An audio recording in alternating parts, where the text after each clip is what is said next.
everyone, thanks for joining us today. I'm talking to Paula Rogers, the host of the Connect Health Tech podcast and the head of communities and ecosystem engagement at Connect Health Tech at Cambridge University. And we're going to be picking up kind of where we left off when I spoke to Sophie Iverson on International Women's Day, reflecting on the fact that one day every year isn't enough. So let's keep the conversation going and keep it moving. So I'll let Paula kind of add anything that she'd like to that fabulous job title, to be honest. Is there anything that you'd like to add? No, well, thank you for the warm welcome, Freya. It's lovely to be here and be on the other side of the podcast table, so to speak. Yeah, looking forward to our conversation today and to talk about carrying on that conversation, because quite right, we celebrate International Women's Day on the 8th of March, but we shouldn't put the cheerleading pom-poms away on the 9th. We should continue the conversation because it's about celebrating women every day and not just one day of a year. Yeah, absolutely. It always feels a bit like a tick box exercise. And then people go, all right, well, we've done our bit now for equality. So I guess we'll go back to business as usual, as if systems are changed in 24 hours. That's not how it works. So the theme this year from the UN was invest in women, accelerate progress, which I thought was a really great message, because I think it does need active investment. There's been a lot of talk about just giving people a helping hand or creating space, but I think investing in women is something that's really key. It's actually kind of going out of your way to input into it. So I wanted to talk to you and ask, what does investing mean to you?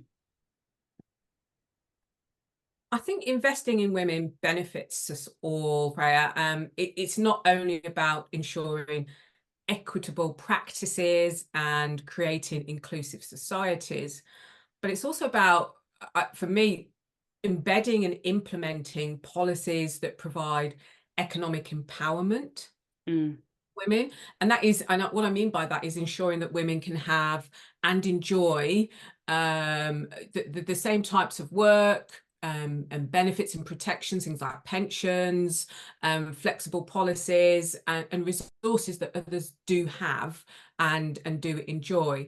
So for me, that's really what investing in women overall means to me, and that spans all types of women at all stages, whether that's at the early career stage, mid-career stage, senior career stage, and beyond. I think it's looking at it quite holistically. What do we mean by invest in women? Because it's not just about money.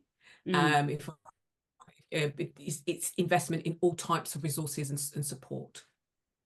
Yeah, absolutely. I think that's really key. Investment in women is not just, like you say, it's not just putting money into female founders and things like that.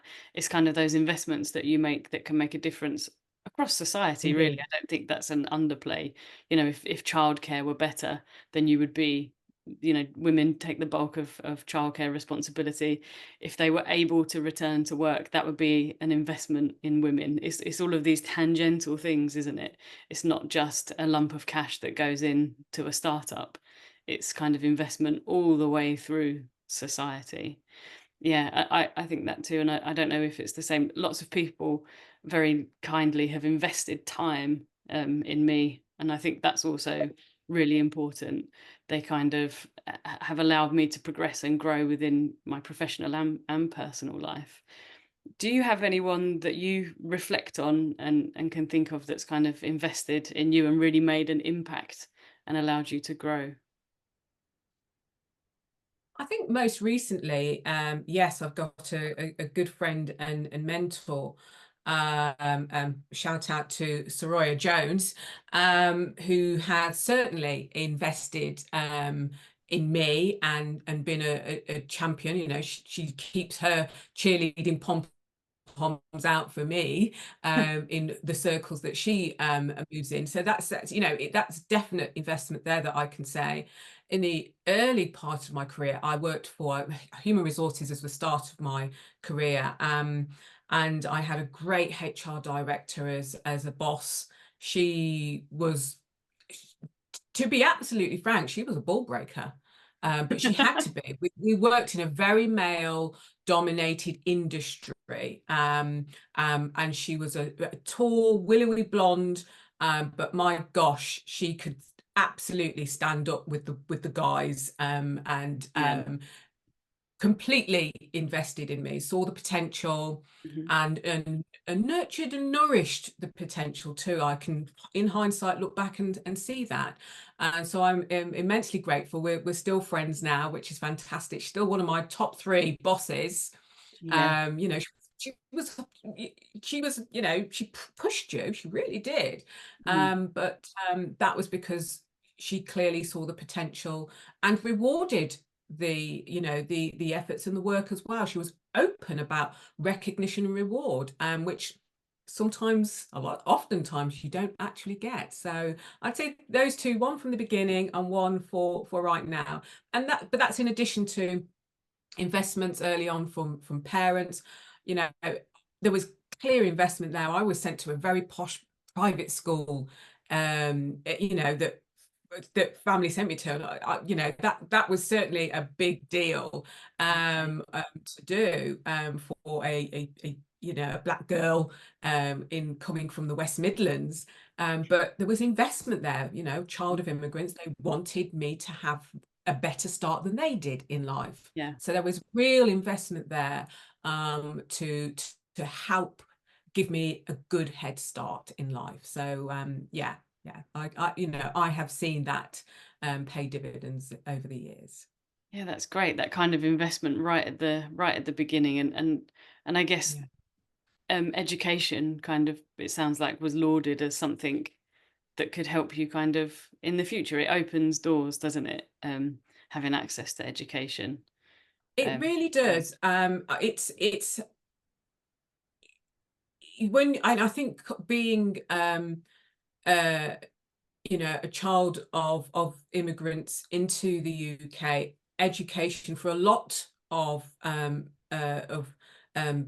black people, let alone black women, education is key. Education is seen as the door to which you can progress and achieve your ambitions, etc. So it's a big thing, and it shouldn't, we shouldn't lose sight of the fact that here in the UK we are blessed with free education, up to a very high point in mm, a, you know, a child's life, because many countries it's not free or it's not accessible. You know, it's not this, you can't walk to the school in 15 minutes. yeah. It's a more of an effort, but it's, you know, but it's still really held in high regard. So investing in girls from Mm, an education perspective is really important. Again, going back to that economic empowerment, women and girls really help economies yeah. globally. So why would we not invest from the start and all the way through? Makes sense to Absolutely. me. Makes Yeah. sense. I think there are some great case studies where you can see kind of in communities where the girls aren't educated, and then all of a sudden space is made for them to go to schools, and it becomes compulsory, and it becomes, you know, like it is here, you, if you're of a certain age, you legally have to be in education, and you make those changes, and the girls start coming to schools, and what you see is an uplift for everybody's quality of life, because you need, for society to function, you need everybody to be on a level pegging for it to function well. And it starts, I think you're right, it starts kind of with the education of girls. And you're Yes. absolutely right, it is a privilege, isn't it, within the UK, that is probably not recognised enough, that we kind of do encourage education and it's accessible, hopefully within Yeah. an extent, although I'm sure there are still elements of gatekeeping, because they are systems, and generally once you have people within those systems, it becomes harder. You know, you can see the outcome for girls and women in STEM. You know, like they're they're not equally represented in the way that society is. I think there is improvement, but it's still Indeed. not there. Yeah, I would totally agree that there is improvement. And I still reflect on a report by the Royal Society of Chemistry. This was done in 2018, so a few years ago now, but they developed a report, and I think it's called like Breaking Barriers. And they talked about how only, and this is just from a chemistry perspective, but I think it's totally applicable across the academic sphere, that around 9% of chemistry professors are women. And somewhere between undergraduate study and then senior academic positions, the proportion of female chemists just drops off. It just drops off, but by a significant amount as well. And it's quite shocking, you know, and you have to then think about, so what are these factors? And they do talk about what are the potential factors of female academics not staying in academia and being able to progress to senior academic roles. And it's things like flexible working policies, you know, women go off on maternity leave, you come back, you know, you're not necessarily seen as being in the right frame and position to be then progressed. The right training isn't accessible. You need more flexible time because, you know, as you've quite rightly said, you know, women do primarily shoulder the burden of care duties. And then there's grant funding, etc. All of those things are just, you know, some of the factors that play a role in why female academics in chemistry, according to this report, don't actually progress right the way through and retained in senior academic positions. And that's just, you know, when I say you can apply that to other academic areas and other areas in industry as well, it's shocking. It really is. And that's a lot of, I think there's a lot of brain drain, because that's a lot of investment. Absolutely. Yeah.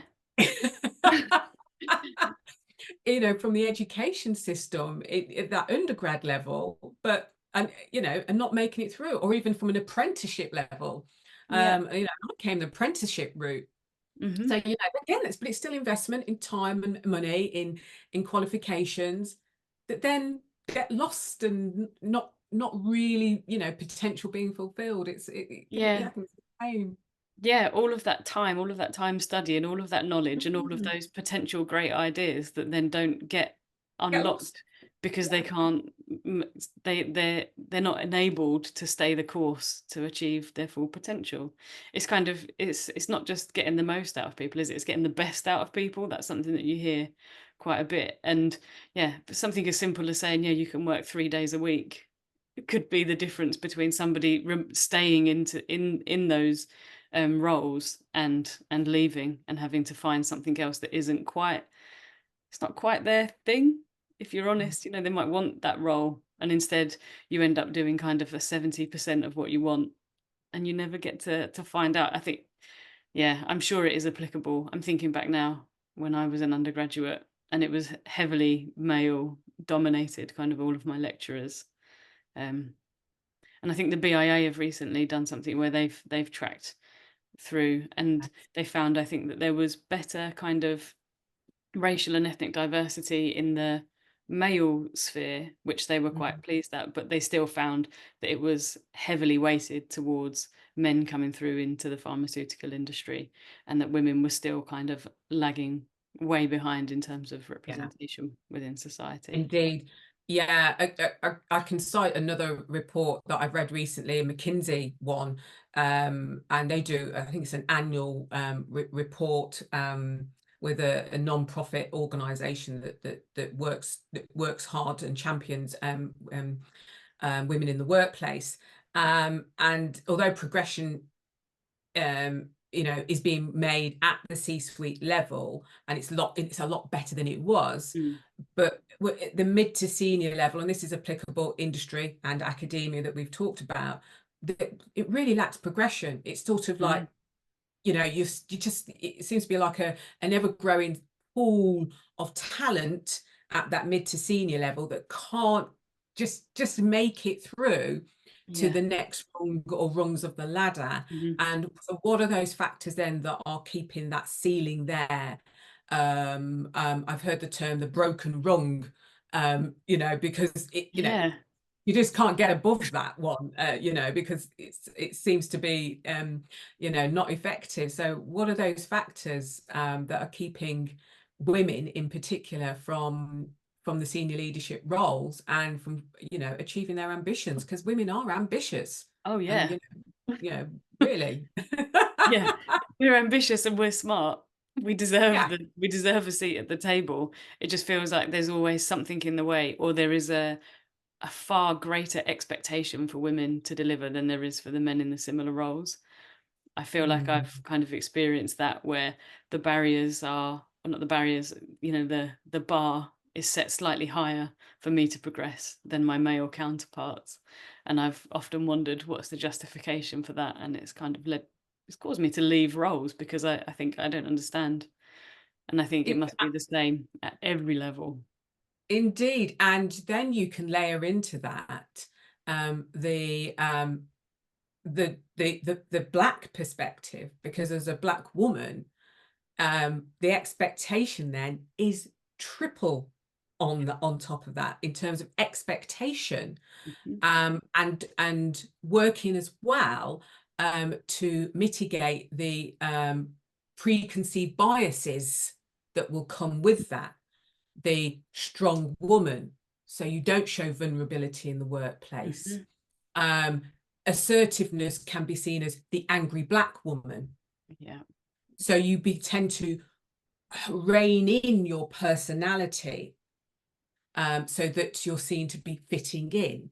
Mhm. You will hold back on personal cultural aspects of who you are and your identity, because again, you want to progress, so you're trying to fit in. Yeah. And all of these are additional factors that black women will face, in addition to standard, you know, Mhm. Yeah. women Yeah. challenges that all women face. And then you've got that as a gender, and then you're just trying to get ahead. You're just trying Yeah. to make the most of what your time that we have, which is, you know, fragile and precious at best. So Yeah. It's it's yeah. it must be exhausting. Like it's it's hard enough as it is to kind of pretend to be something that Mm. you're not, which it feels like that's what you're talking about. As you kind of have to fold and close away like all of these little bits that make you who you are, like a tiny bit of your cultural identity and a bit of being a woman and all of these different bits and pieces. And as you're expending all of that energy trying to make sure that you're fitting into the mold of people's expectations, you're definitely not able to kind of celebrate the uniqueness of you, which is really what I think companies and people, when they're, well, all walks of life, should be celebrated. If you can celebrate people for being their own unique individual, what they'll bring to you are unique solutions, unique ideas. But every time you force somebody back into a box or force them back to kind of fold up a label or fold up a piece of themselves that they love, you just make it harder for them to actually do the thing that you want them to do generally. I I find it staggering. It is exhausting, but it's what you have to do. Yeah, And I would, you know, not everybody will have to, and if they've found their space where they can be their true authentic self, oh my gosh, good for you, yeah. and I will champion and support you. Yes, you know, high fives. But it doesn't work for everybody, and you have to think of the industry, the sector that you are working in, and who you're working with. Again, if you're in a male dominated environment, Mhm, you've already got challenges there to be in a certain way, act in a certain way, be a certain way, because you're grateful you have a seat at the table, a voice at the table, and you're participating. So you're just trying to meet those sorts of measures first of all. mhm. And we as women, we do that all day, every day. You know, we put the suit on, the face on, and we act our part. But to you know, you have to really think about how much of your authentic self you do bring into the workplace. And I'm sorry to say it, but I do it every day. Yeah. That's just the way it is. It has been for, you know, 30 odd years. Mm. And there is some change, some progression, but it's very telling at times. But you have to do what you need to do to yeah, Get ahead. to try Mm. and change it, because you feel like the best way to change it is from the inside sometimes. So you want to get, like you say, the seat at the table, and then you can demonstrate that, like, I'm absolutely wonderful and great at what I do.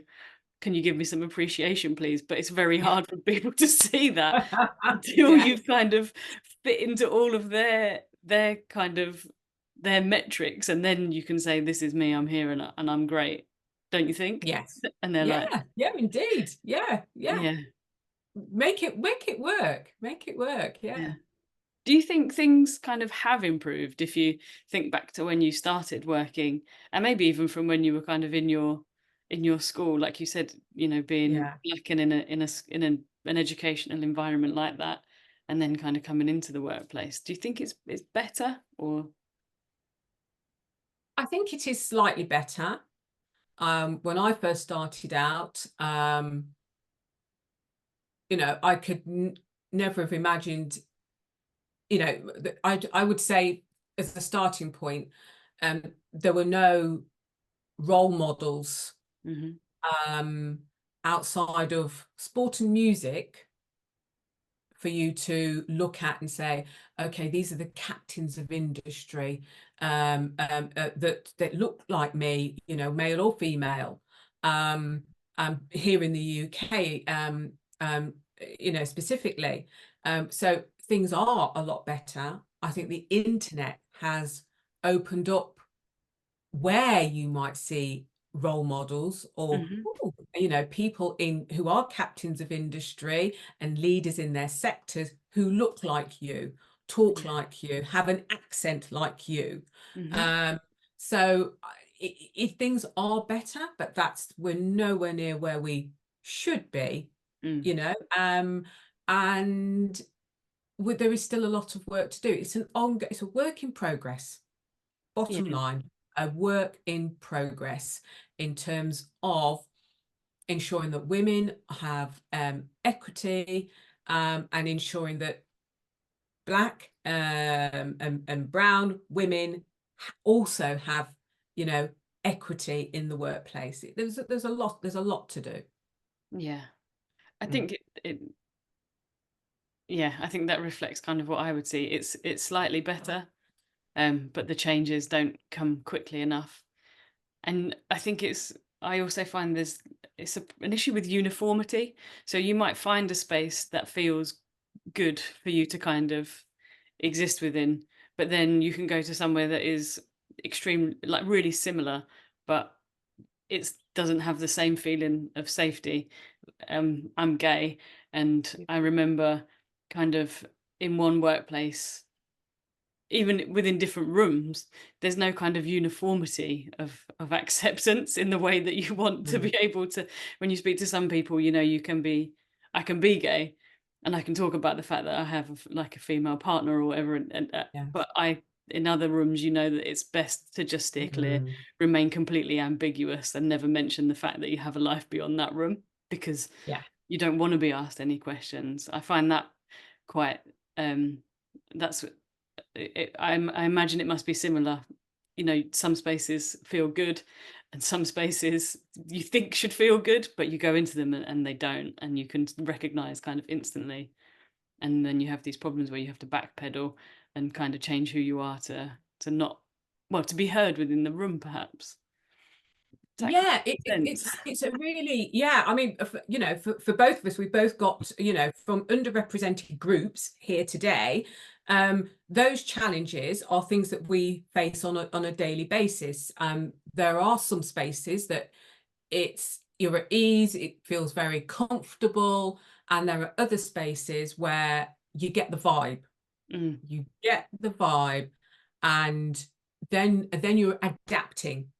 So already you're and people say, well, we all have to adapt regarding the mm, situation.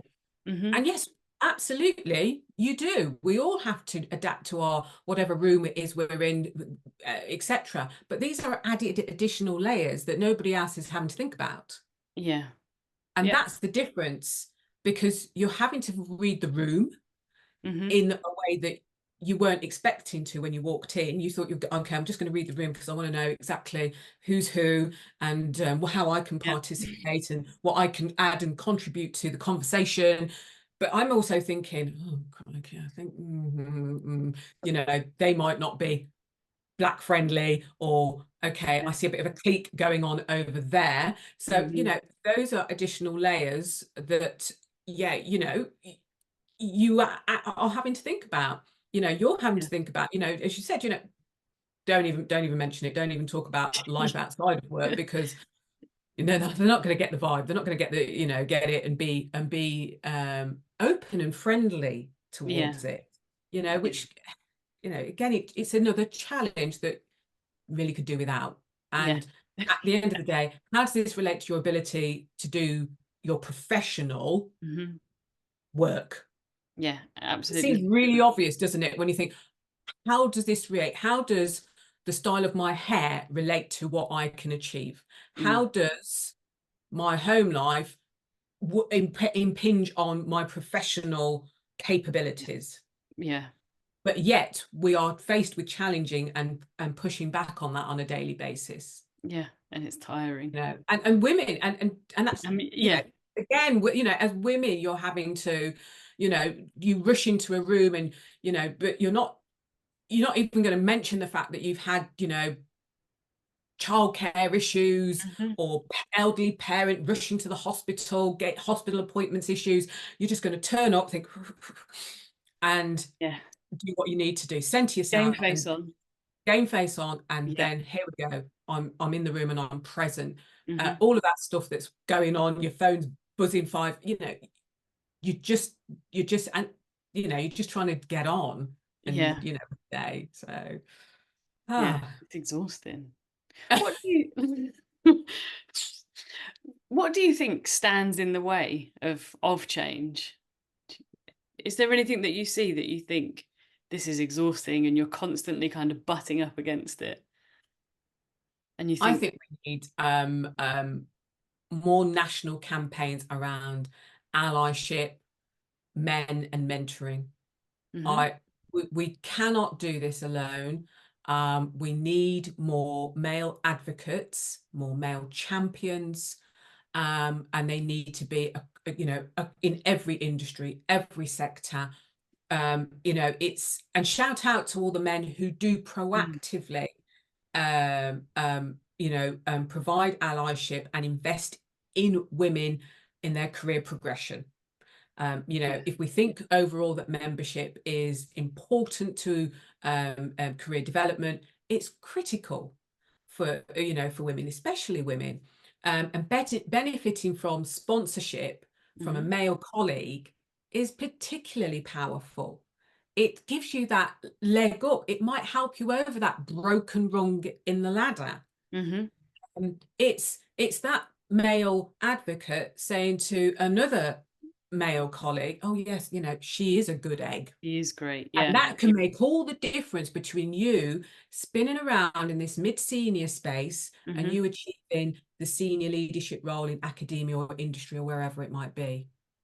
yeah, That could be a real game changer if we had more and recognized them for who they are, because there are some out there. mhm, That would be absolutely fantastic, and really celebrating those male allies, I think, is that is definitely one route, I think. And I think another is women supporting women. yeah, It's hard, yeah, right? It's hard, but it's particularly when there are fewer opportunities, and it's the chosen one that gets from that role to that role. Um, but we do need to stop the competition. yeah, It's no good at all. Doesn't benefit anybody. no, And we need to be fighting for each other and mm, not with each other, against each other. We need to be more supportive, and really getting out those cheerleading pom-poms, and doing the rah-rah all of the time for our fellow female leaders and managers. yeah, a bit like what happened here that brought this interview. together, because Indeed, Lynn yes. working with Agility Life Sciences and talking to Claire about it and saying, you know, who would be great to talk about investing in women and investing diversely? Paula Yeah, Rogers-Brown. She's got a lot to say. She's interesting. She's wonderful. She's great. Why don't you talk to her? yeah. Because I And know you'll enjoy that conversation. yeah, and shout out to Lynn, because she's absolutely, since I met Lynn last year, I love everything about her. She's such a great person, and wherever she is, sometimes I'm out networking and I come across somebody and they say, "Oh yes, Lynn mentioned your name," and I'm like, God, Lynn didn't even mention this person, but she's out there doing the cheerleading, and Yeah, that is exactly what I mean about us women supporting women. yeah, It's not necessarily just because you're in the same room and, oh yes, go, you must make sure you talk to Paula over there, talk to yeah, Freya over there, but it's what outside of that room. It's in the circle absolutely. you're walking in, Lynn's walking in, I'm walking in, and ensuring we're going, okay, let me connect you, or Yeah, just mentioning a name. That is really great support, women supporting women. That yeah, is really great in ensuring that we are lifting each other up. And ab- men do it very easily and all the yeah, time, yeah, without yeah. blinking. So yeah, Absolutely. Surround yourself and be the people that talk about people that aren't in the room, but not in the yeah, negative way. Just, yeah, if you've kind of got a network of people that you know are saying good things about you when you're not even there, that's yes, like the key. And it's really easy to be that person yourself. And it feels great as well. When you talk to someone and they say, "Oh, I really need this," and you go, "I know just the I person." know. Yeah, yeah. It feels great to get to kind of bring people together. So yeah, I think you're right. That kind of networking element and recommending each other is and talking Mm, about each other positively is yes. is really powerful actually. That kind of and especially because if you're with people that have already seen the caliber that you bring, so they value your opinion and kind of and using that voice in that little situation can be so powerful. Yeah. I love that. What do you think you'd like to kind of see or feel in the future to know that things are heading in the right direction? Because I think it can be hard to measure. Is there anything that you would if there, is there anything that you'd see and you'd think, wow, things really are changing, or is that a very naive kind of outlook to ask a question like that? I think there's no silver bullet, and I don't think there's Mm, any one thing. I think it's overall it's around having the sense that things are progressing, that there are more opportunities for women and women of colour overall.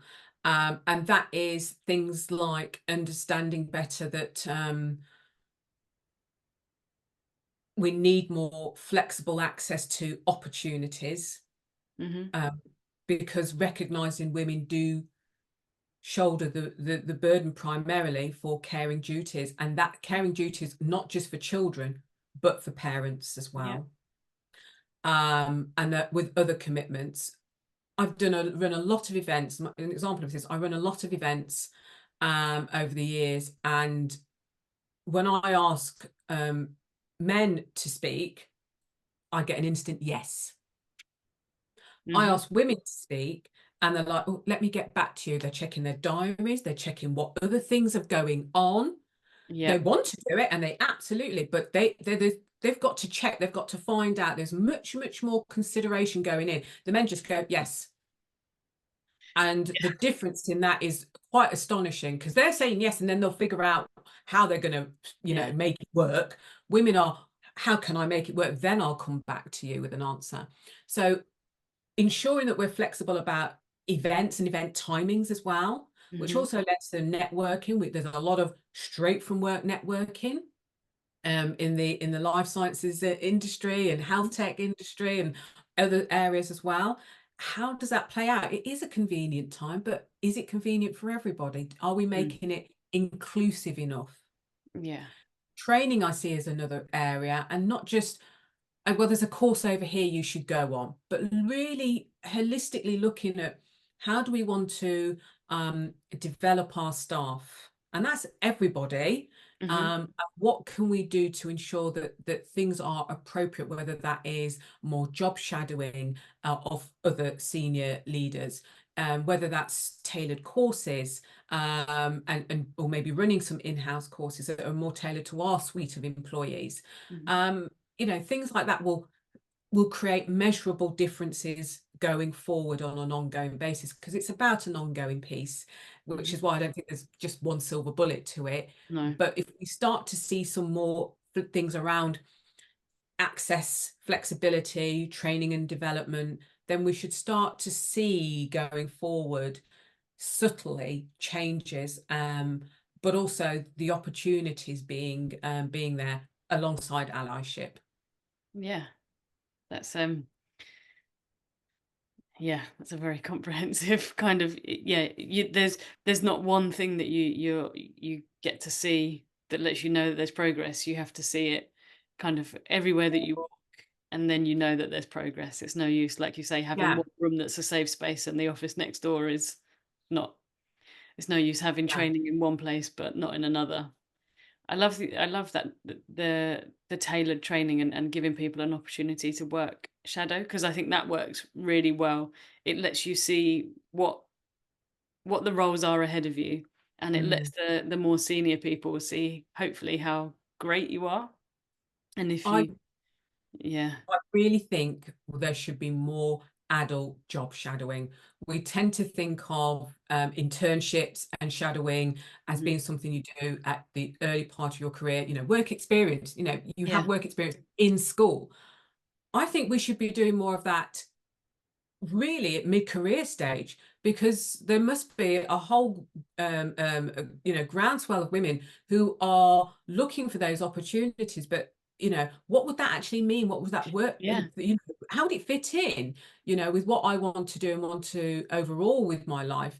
But having just that, some job shadowing, or going off and doing an internship for 5 6 weeks, give you a real in-depth view and mm, insight into what that looks like. And you're right, Ray, it does then give the other side, actually, you know what, yeah, oh wow. I know you might be bringing insights and new thinking to them, mhm, um, that they hadn't really thought about. So I think things like job shadowing, short secondments, internship type, but for adults, those who are mid-career stage, I think would be really, really valuable.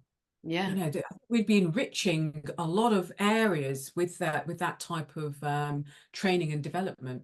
mm, I love that. Mm. Is that the sort of thing? I'm just thinking about your job title. Is that the sort of thing that you look to try and foster, kind of with, is that the ecosystem that you're talking about? Because it is a bit like an ecosystem where you're kind of teaching the the ones that are coming through, and you're showing them and giving experience, or have I missed the point completely with what? It's not part of what I do as my job. It's certainly what I do as a manager, Okay. as a line manager, and I have secured job shadowing for team colleagues, because I do see it as being an important step. It's something that I wished I had when I was at my early career stage, and it's something I wish I could do now, to be quite honest. But what can I do to help somebody at the start of their career journey get a sense of what's out there? Mhm.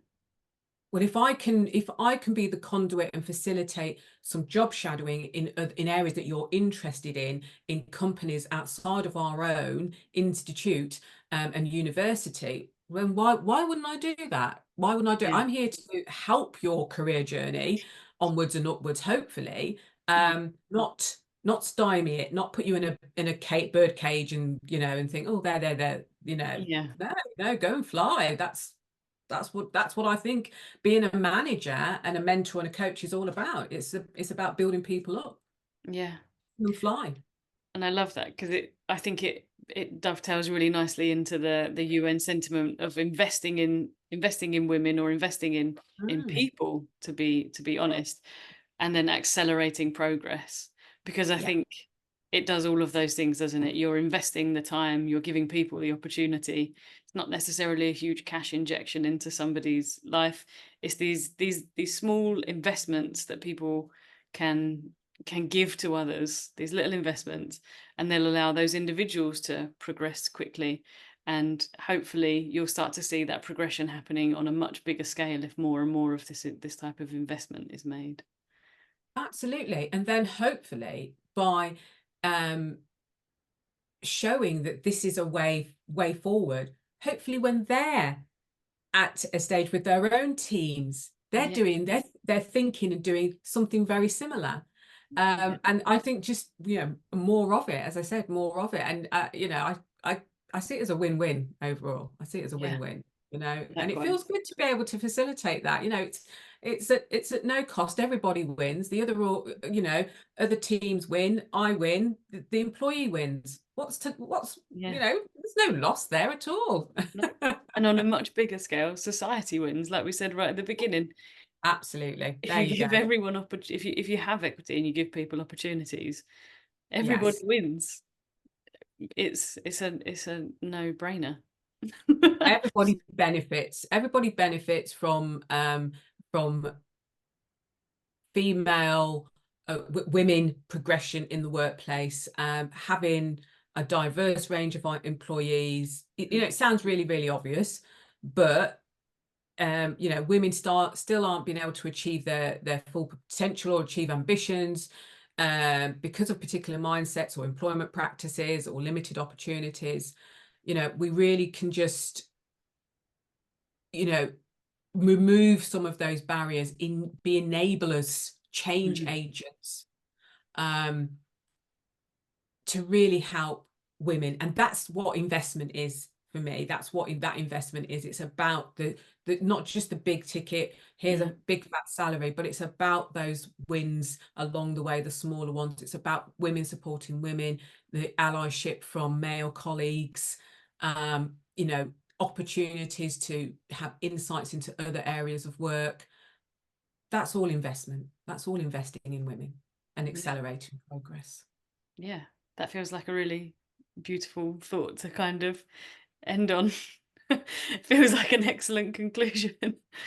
Um, yeah, I think just thank you for kind of your thoughts and insights into this topic. It's something that I love talking about, and I love hearing about people's experiences. So I'm really grateful kind of for your time. Is there Thank anything you. that you're working on at the moment that you'd like to plug or anything like that? I know that you're No, very I'm well. busy. The one thing is about Connect Our Tech is we're starting a journey of creating thought leadership papers. These are, I'm calling them ecosystem insights into topical issues. Our first one is called the Connectivity Mix, and it's about increasing pan-regional collaboration in the health tech space, and really showcasing that there are centres of excellence everywhere in the UK, which is fantastic. But how do we get better at joining the dots between them to Hmm. benefit entrepreneurs, the investors, the academic institutions, everybody in their ecosystem, in that ecosystem, but also then economically society benefits, UK PLC benefits, and it all supports the vision of being this life science superpower.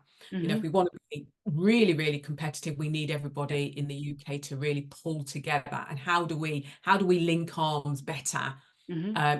if we're not properly collaborating across all levels? But what does that mean? And who are the change agents? So we're starting the conversation. So we launch on the 11th of June, and then we're going to take the conversation to Manchester on the 9th of July, bring in those regional perspectives, layering more depth to the dialogue and the conversation to really enrich what we're trying to achieve here. Yeah. Yeah. So Wow. that's the big project on at the Yeah. moment. Oh wow. Well, Um, I guess that's something to look out for on the 11th of June.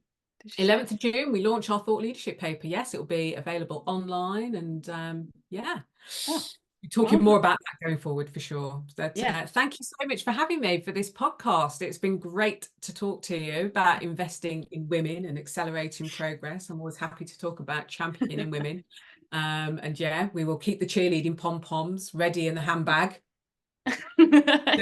in every room. At all times, at Yeah. all times, not just on the 8th of March. Let's keep the Yeah. conversation going, for Yeah, sure. the whole year. Yeah. Perfect. Thank you. Thank you so much.